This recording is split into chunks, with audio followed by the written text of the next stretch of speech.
ठीक है राजपूत जी, जरा अभी जो आपने कहा ना कि महाराष्ट्र की सरकार जब से इन्होंने बनाई तो ये चुनाव नहीं जीते, करने का मौका बीएमसी का चुनाव नहीं करा रहे हैं क्योंकि डरे हुए हैं। अब तो अजीत पवार भी आ गए, तब भी नहीं हिम्मत कर पा रहे हैं कांग्रेस बार बार। मुझे इसका फैक्चुअल जवाब देने दीजिए, फिर आपके पास ही मैं लेके आऊंगा बृजमोहन जी को। बृजमोहन जी इसका जवाब दे दें।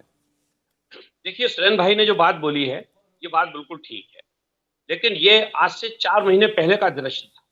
इस 4 महीने में बहुत बदलाव आया है और उस बदलाव के पीछे बहुत बड़ा कारण ये है कि हम लोग लगातार जब अपने कार्यकर्ताओं के बीच में, अपने लोगों के बीच में जब गए हैं, वहां जो हम लोगों को फीडबैक मिला वो फीडबैक पूरी तौर से आदरणीय नरेंद्र मोदी जी के हित में था। आप देखिए, जब नरेंद्र मोदी जी कहते हैं कि भारत का जो तिरंगा है ये विकसित का तिरंगा मुझे बनाना है, जब ये बात कहते हैं तो उसमें जोश दिखता है, एक संकल्प दिखता है। ऐसी बातों ने देश के नागरिकों को, देश के मतदाताओं को इस तरफ सोचने पे मजबूर किया है कि आखिर एनडीए के साथ और एनडीए की पार्टी के साथ और एनडीए के नेता के साथ जाना ठीक रहेगा या आईएनडीआई में जाना ठीक रहेगा। अब महाराष्ट्र में एनडीए का किला मजबूत हो गया अजीत पवार जी के आने के बाद, क्योंकि बार बार आप लोग शरद पवार जी के पास जाते हैं। ऐसा लगता है कि जैसे शरद पवार जी जब तक नहीं आएंगे तब तक बात नहीं बनेगी। जाते थे, अब नहीं जा रहे, क्योंकि जब हम लोगों को लगा कि आदरणीय शरद पवार जी ने पूरा एक स्टैंड ले लिया है कि वो आईएनडीआई के साथ रहेंगे, उसके बाद से हम लोगों ने इस मुद्दे पे बात करना बंद कर दिया है। क्योंकि हम लोगों ने आदरणीय अजीत दादा पवार के नेतृत्व में हम लोगों ने बिल्कुल स्पष्ट फैसला लिया है कि हम देश में एनडीए के साथ काम करेंगे और हम एनडीए के घटक दल के रूप में काम कर रहे हैं। ठीक है, आपने बड़ा क्लियर कहा कि अब शरद पवार जी के पास अब नहीं जाएंगे, उनको अपने साथ एनडीए में लाने की कोशिश, अब प्रयास आप करना बंद कर चुके हैं। ठीक है, आप सुरेंद्र जी की बातों का जवाब दे रहे हैं। शहजादपुर पहल बंद कर दी है। कुलदीप जी और सुरेंद्र जी की बातों का कम से कम इंडिया टीवी जैसे प्लेटफॉर्म पर झूठ और दुष्प्रचार नहीं फैलाना चाहिए। 2023 में जो 2 बाईपोल हुए विधानसभा के, एक कस्बा बीजेपी हारी और दूसरा पिंपरी चिंचवड़ बीजेपी जीती थी, और कस्बा भी अजीत पवार जी की वजह से वो लोग जीते हैं, और अजीत पवार जी और उनका पूरा जो कैंप है वो हमारे साथ है आज एनसीपी का। पहली बात। दूसरी बात, बीएमसी के चुनाव नहीं, सारे म्युनिसिपल कॉर्पोरेशन के चुनाव हमने तो नोटिफाई कर दिए हैं। सुप्रीम कोर्ट में उद्धव सेना के लोग गए बीएमसी के चुनाव के खिलाफ और उन्होंने स्टे लगाया, उनको बोलिए कि हटा दे अपना पिटीशन। तीसरी बात, इन्होंने देखो ये बार बार कहते हैं कि इतिहास को शिखंडी मत बनाओ। भाई इतिहास को शिखंडी नहीं, आपका इतिहास शिखंडी वाला है। आप बताइए, वर्तमान की बात करते हैं।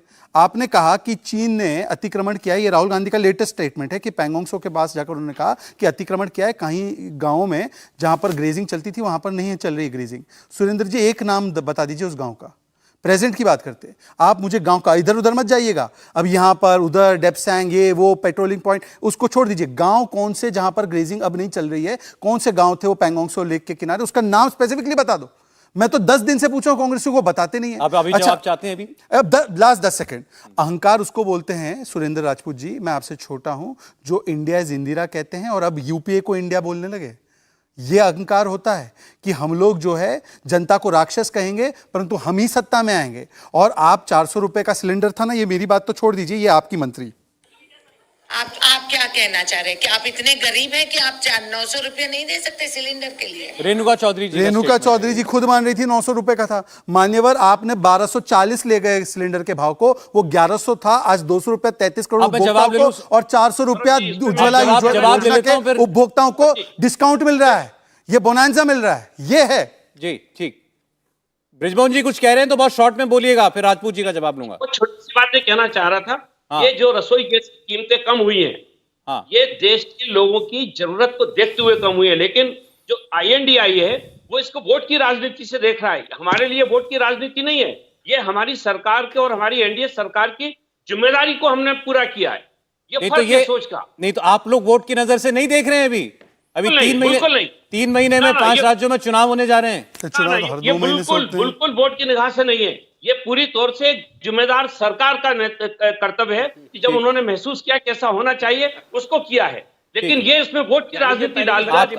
आप कर रहे हैं तो जिम्मेदारी है, और वो कर रहे हैं तो गैर जिम्मेदारी है तो मान रहे बृजमोहन जी, चुनावी राजनीति है। इंडिया टीवी हर वक्त हर जगह डाउनलोड करने के लिए सर्च करें India TV news Google play store या ऐप स्टोर पर।